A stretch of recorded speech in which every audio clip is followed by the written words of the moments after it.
Welcome back to Astro's Playroom. So let's continue for the GPU jungle. You know what's funny, honestly? Considering how you started the video right there, if you pause it at the very start, it looked like Astro was lugging that save point on his back in front of the camera bot, making it seem like he was trying to pay an homage to, Death Stranding. Okay. Well, we already had a Death Stranding reference in Memory Meadow, so... Oh, I know. I'm just talking about, Miracle, how it looks at the very start, if you pause the video at that it looks like Astro is lugging that on his back, which immediately makes me think, oh, Death Stranding reference. Well, that and that Death Stranding has a lot of holograms, so that actually would work as well, to be fair. Okay, yes, so... holograms of Jeff Keighley and, Conan O'Brien. Yeah. Even Herman Holst, Joe, the head of Sony's Worldwide Studios is in there. Like a lot of Kojima's friends. But anyway, look at that! Look at that! That Jack and Dax bot. Yep, Jackbot. Because they don't actually have a Daxter bot tail. They just have one of the bunnies. Fair enough. Does anyone have the heart to tell him that he's about to get a very edgy phase? No. No. Okay. For now, we're just referencing Jack 1. Let him have fun. Let him enjoy his time. One thing I should mention is that I've actually, not 100%, but I have beaten the main quote-unquote story for this game. I gotta say, Jack 2 was weird. Well, Joe, Wild Webs, without spoiling the others, what did you think of the final boss? I enjoyed it. I struggled a bit, but I enjoyed it. It's great how the game kept foreshadowing him for about the entirety. And oh my god! Is it gonna be like PlayStation Battlestars Royale, where it's basically? No, I don't think it's Polygon Man. Jova, here's the thing. Is it the Vita? Are we gonna fight the Vita? No. That hasn't showed up in any capacity, which is weird. It's like the very first thing created with PlayStation. Notice how the platforms are memory cards, by the way. A memory card. Huh. Cute. But yeah, I mean, it would be so cool with the final boss. So, speaking of the Vita, PlayStation Vita loves to have its back stroked. Yes. I have a PS Vita and I can tell you for a fact that it's not a cat. Come on. Oh, okay. Yes. Well, if it was a cat, you wouldn't have it. Yes, the PS Vita. Vita meaning life. And it was so full of life that it died in the US. It died, but it has a very small, passionate community. That loves it for its Japanese. For the exclusive that are still exclusive that they played, like Tales of Arts are, those are still great. And in general, the console is really powerful. The problem was... It's basically a handheld PS3. Mentioned. The problem is where everything that we mentioned, the outrageous cost, the marketing all over the place, the gatekeeping of the specific memory card that Sony tried to do to obstacle emulation. So like Pedro said, it's essentially a handheld PS3 situation. I was actually interested in I was talking more in terms of how powerful it is, but yeah, it also works that way. There are still a couple of titles that haven't been actually transported into modern consoles, like Freedom Wars, Soul Sacrifice, or the aforementioned Tales of games. But look at that, bow and arrow. Yes, let me explain this. This particular bow and arrow gimmick actually is a great showcase for the adaptive triggers, because whenever you start aiming with this bow, you can feel the resistance of the bow string on your trigger. So it's very cool when you're actually doing it. I didn't end up getting the thing in the end, which was probably for the best, because there wasn't really anything for the console in the end that I really cared about. Well, I think you would like Gravity Rush, but there's a much better remaster on the PS4 now anyway, so... I think the most sad thing about the PS Vita is like, well, in typical Sony fashion, when something wasn't an immediate runaway success, Sony just now seem to have given up on the idea of handheld consoles, or It's a shame, because it actually had a lot of interesting ideas behind it, like say the crossplay, for example, the functionality that you could use it to potentially scan things while connecting it to your PS3. Like, for example, in Life is in Time, if you use it to scan, potentially to see hidden objects on the map, for example. Let me put things into perspective. Were not even that bad. Like I mentioned, Freedom Wars or Soul Sacrifice. it's sadly a pattern of Sony's. Like, let me put the things into perspective, guys. I'm actually amazed that they didn't abandon Sony's State of Play when that thing got lukewarm reception at best at first. Like, no, they actually did stick to it, and now they're relatively decent. They're not amazing per se, but they're in a much better state than they were when they started up. Also, holy cow. Yeah. It's a very simple boss. Just avoid the projectile and shoot. Well, actually, shoot the dynamite. You think that you should shoot the eyes, but yeah. I guess Zelda, this is not. No. Well, technically, Theo, the overall way the boss is designed is still very much in the vein of a Zelda game, actually. I guess it's just not as obvious. Mm-hmm. You just don't hit the glowing thing. Also, bullet hell, kinda. It's just like Nier. Of course, it's yeah, that's what I thought of. All right. Top down. And now I'm gonna, since I'm not particularly a connoisseur of the franchise, I'm gonna let Theo explain the next reference to us, since I'm assuming the reference is probably very telling of somebody who knows the characters of the upcoming reference. Okay. Let me just first get there. There you go. I don't know. I actually don't know the characters' names. I think one of the. I think I know the name of the old guy, but I'm not gonna say. I'm just gonna let Theo which sure. what are the names of these bots. Let me just get this. All right, Theo, introduce us to this reference, please. Oh, it's Kazuya bot defeating his father, Heihachi bot, for Tekken. Thankfully, I guess we're not showcasing, the former chugging the other into a volcano. There's that. Let's see what happens when I hit. There isn't a volcano here, so they can't do From it. Tekken, yeah. Let's see what happens when I hit Kazuya. Oh, snap. We start fighting properly. Cool. Cute. So does Kazuya always come out triumphant from this conflict? At the end of the first game, yes. Then it gets very complicated. So to give an idea, nobody of the major cast actually dies until pretty much the end of Tekken 7, where it's confirmed that it's Heihachi's ultimate death. And considering both of his major voice actors actually passed away, it's sadly probably gonna be the status quo. I love how happy he is about kicking him down. That's because Kazuya is not exactly your conventional protagonist. He starts off relatively fine, but already starting with the second game, he's kind of a dick, and then becomes basically a demon. Now, so Tekken tries to shift the protagonist to Jin, he's the son of Kazuya, and then Jin becomes a dick. Now, okay. Now, to be fair to Kazuya, he had a really bad upbringing, and by that, I mean, his father, Heihachi, was a piece of work. He threw him into an active volcano when he was a child because he thought that the Spartan method of breeding children was the ideal one. And then there's his grandfather. Good Lord, God, his grandfather. So abuse runs in the family? Is that what you're saying? Yeah, so the Mishima family is fucked up, Shiri. That's the basic core of Tekken. It's one very dysfunctional family. Reminding me a bit of Zuko's family. Just a little bit. Sure. The Mishima family might actually make Zuko's family look proper by comparison, because even the mother of the Mishima family has problems. It took up until, I think, Tekken 6 to have an actual, decent member of it in the form of Lars. Oh, there you go. Those bots are doing something over there, but it's kind of hard to tell because one of them is headstanding, and the others are like loving what he's doing. Like, it's so interesting. All right, next artifact. Sure, let's see what it is. All right. And the VR. The PSVR headset. A new fantastic point of view. No one to tell us no or where to go, yeah. Play Astrobot rescue mission on it right now.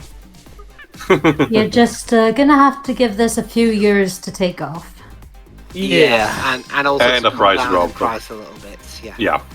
Again, Well, there are plenty given of options now, although Well, I'm not sure how many of them actually work with the PlayStation. Sony actually did report some successful sales for the VR. Actually, I mean, yeah, it's not like super amazing sales or anything, but it's sold well. It's mostly thanks to streamers, because it became quickly one of the next big crazes, so it actually attracted followers as well. It's like I said with Sony's State of Play. I'm actually surprised that Sony stuck around with VR enough for it to finally become enough of a success. It also helped that they were not the only guys doing it, but Steam was about to release the Oculus Rift at the same time, and the PlayStation VR was the cheaper alternative technically. So yeah. Yes, Jova? Oh, VR to me feels like what would have happened if a gimmick like 3D actually was properly, and I do mean properly, fleshed out and made to feel more than just a gimmick, but actually something proper here. Like, okay, 3D is infamous for being, one of those gimmicky gimmicks here, but it did have a lot of potential to actually be used proper, as movies and video games have shown here and there. Problem was, it never really grew out to truly see its true potential here. VR feels like an example of that actually working to it, to the point where I can see now how the VR has become something of a, well, let's be honest, a modest success, but a success nonetheless. Yeah. Yeah, I mean, and you know, to be fair, that is more than a lot of people were expecting for the VR, myself included, because when it first started out, it was not that glorious here. According to a lot of people, including Natural Red, what you really need to do when it comes to VR, PlayStation VR at the very least, is play Team Azobi's first Astro game, Astrobot Rescue Mission. That game apparently makes masterful use of the VR's capabilities. Is it on PC? No, Shira, it's a PlayStation IP, so it's PlayStation 4 exclusive.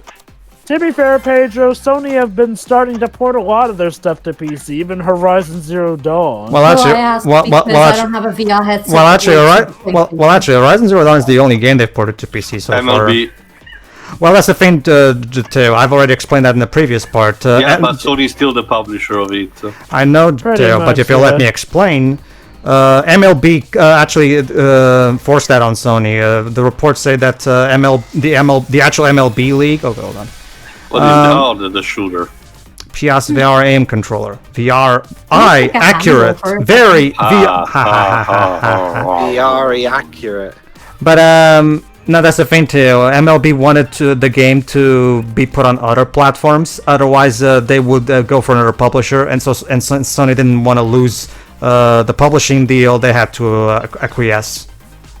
So, well, to be fair though, the main point is it's not impossible for stuff to come to the PC eventually if Sony see enough lucrative stuff here and there. No, I'm not saying otherwise. I mean, as long as they release it years later, like they did with Horizon, I'm okay with that.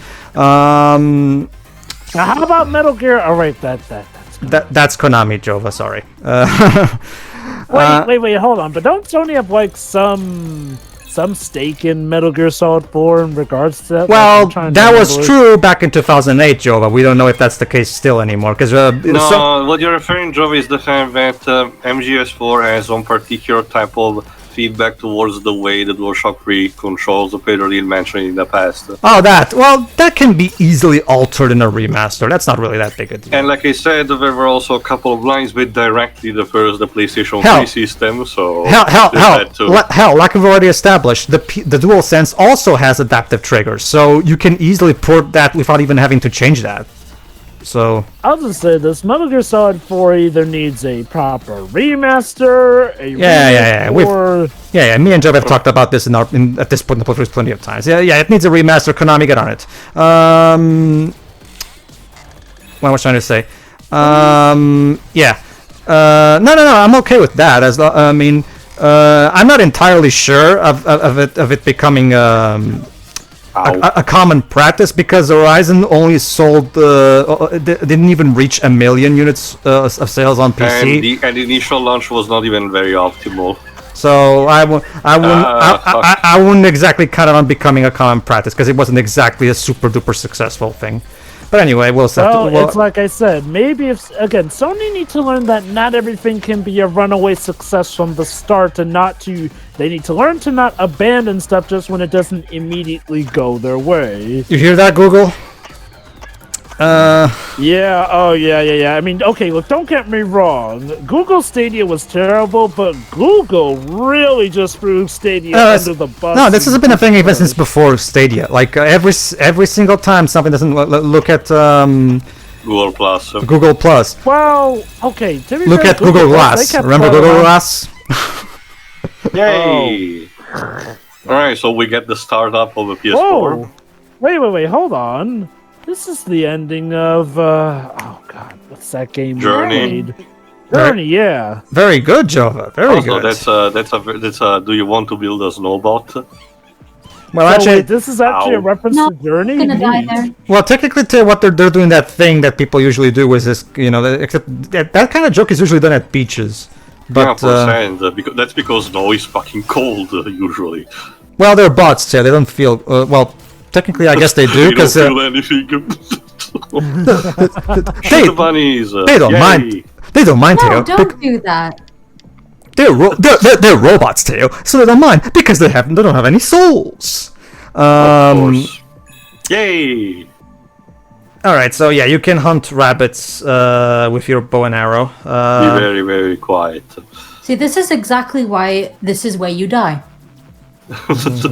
Because you aren't rabbits. Oh, and this bot no. got frozen. Oh no, he was frozen today. Oh. Keep up. Maybe you managed to 40 me now. I love how the one on the Nah, I right. give up. Oh, speaking and there you of go. Journey. This pilgrim bot is on just almost at the top of the mountain. Almost. With the white suit to boot. Wow, so I was right. This is a Journey reference. Ow. Beating him down along the way, I see, showing him how tough life can be. Yep. In the meantime, look at that. Gigantic analog sticks. Ooh. So again, like I said, love the transitions in these levels. We went from a jungle to the top of a mountain. Monster Escape. I think it's another one of the mini games from the Playroom. Room. Yeah.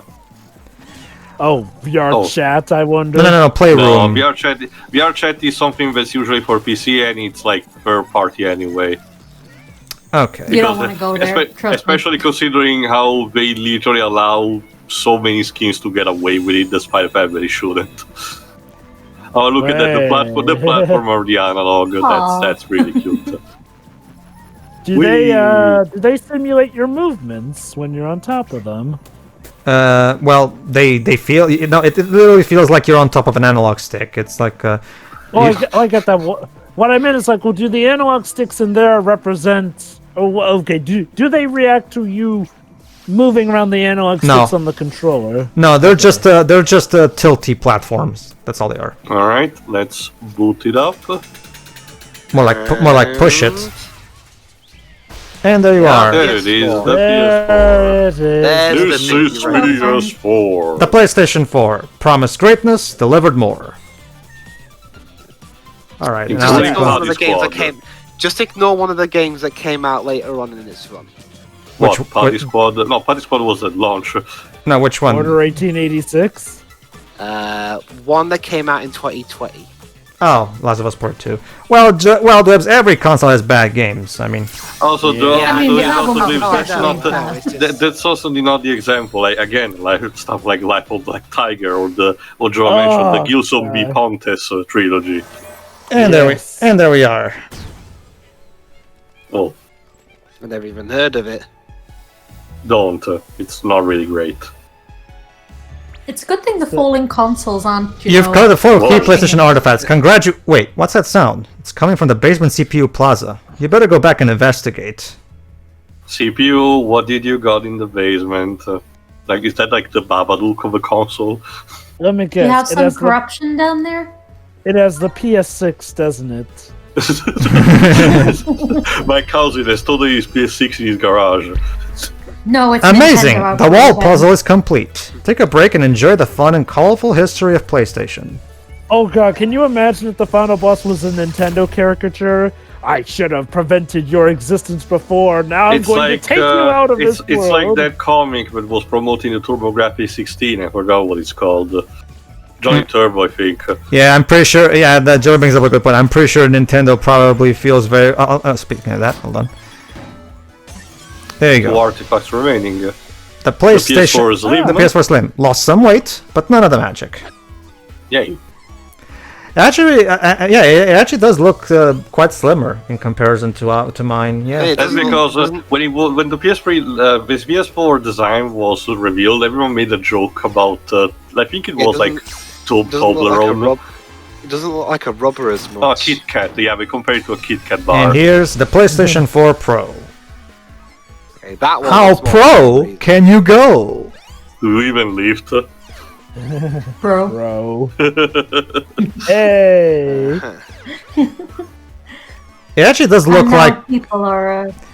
it looks like a double slim one. Like Yeah, it's like you stack it on top of each other. And there you go. Yeah. We got Comparison. everything in the gacha machine. So have some PlayStation Yeah. fireworks. Yay.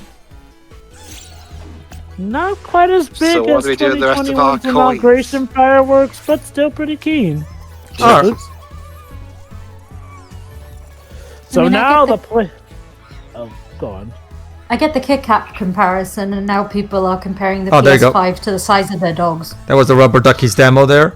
There was the Resistance call. There you go, the PlayStation Network symbol there. Astrobots.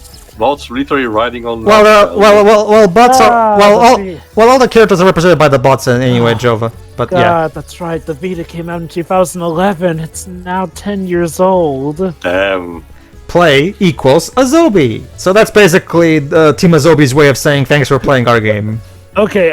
I'm literally surprised that they didn't. Thanks for a Sobiing our game. Okay, I'm literally surprised. Go on. I'm literally surprised that they didn't include a reference to that commercial of the PS4. You know, the one that showed how to share your games. Because come on, that was Oh no, that was one of the great. most iconic moments for the PS4. That was great, I mean- but I guess they didn't want to cause drama in between. Also, that's because with the actual word asobi in Japanese means either play or game. It's even in the lyrics of the Segata Sanshiro theme. In a sense, when he's asking you to play his game.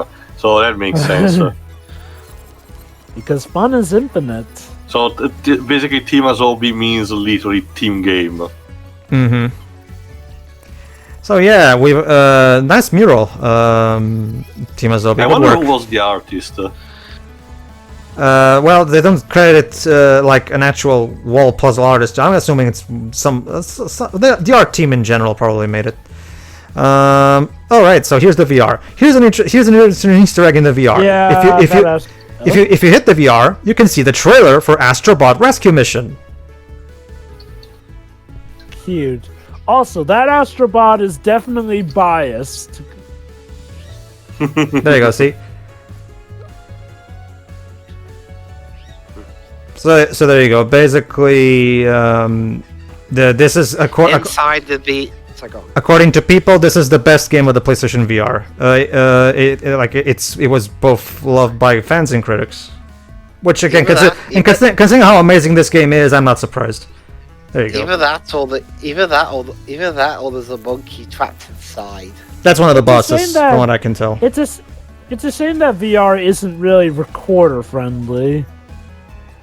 Depends, Jova. Again, it just requires a massive amount of setups. If you see streamers, there is some capability. Just that again, it takes a lot. To play. If I hit the DualShock 4, the light on the controller lights up and it blinds that bot there. Wait a minute, There's another hold thing that I on. noticed. Sorry, go on. I just realized something. They say that there's plenty of bots inside the DualShock 4, but there's a bot rubbing up against it. So does that mean that there are bots inside of PS5, but there are also bots inside of PS4? It's kind of like with Inside Out, when you have to consider, are there emotions inside of the emotions? Don't go up don't go down that rabbit hole, Joe. You'll never be able to get out. Yeah, these are not these are questions we do not ask. Oh, don't worry, Sheree. How it should have ended already asked it. But yeah, that's another thing that I noticed. Aside from some difference that I noticed, aside from the first party, because of course, not many games did took advantage of the different changing light of the PS4 DualShock, which is kind of a shame because it's very neat to represent something that's going on in the game. Like, for example, take Yakuza 0. Depending on your fighting style, it will change the color depending on what you're using at the moment, which is pretty cool. The Tales of Berseria is permanently in red mode to signify the fact that game is fucked up. You don't believe? Yeah. That's pretty cool, and so on. But aside from the first party, not many games sadly took advantage of the functionality. There you go. Wait. So there was a Tales game that used it. Wow. Yeah. Well, the game started. Styria also used it, but in a different kind of way. Well, the Tales games are usually made with the PlayStation platform as its lead platform for development, so that's not surprising. The first Fantasia was the first version of Fantasia was released on the PlayStation. After all, the thing job is that again, due to Namco's weird policies of localization, the West only got like the GBA version. In the meantime, those bots are having fun with the PlayStation 1 startup screen. Of course they are. Of course they're having fun. Why not? But wait, if we've completed all 4 worlds, what more What's could left? there be? Also, apparently there was another reference that I checked here on Jungle Joyride. I don't know if you show it later, but it's GPU Jungle. Yeah, in GPU Jungle. Apparently there was a reference to Legacy of Kain. Soul Reaver. Yeah, I missed that. Yeah. Sorry. Apparently, no. I'm actually very intrigued by how the major companies allowed this kind of reference. So here you go. Triangle. So now we have all 4 cinema. Oh. Purple is not usually a good sign. All I know about Legacy of Kain here is that the demo of it came with Unholy. Yeah, I know. But surprisingly enough, Sega is not really present among these companies. You'd think that it would get like squeezing like a Yakuza reference, considering that was a very solid system on the PS4, and for a long time they were PlayStation exclusives. But in general, Sega doesn't seem to be present here. But surprisingly enough, the major one, Capcom, Namco, Konami, even Konami, when they could easily just shrug it off. So yeah, cool. The lights have dimmed, and the bots seem scared about something that's happening regarding that giant cube. That being said, we're not going to address that right now. First, we're going to do some speedruns in the next part, and after that, we'll deal with that cube. Of course. See you then. See ya. See ya.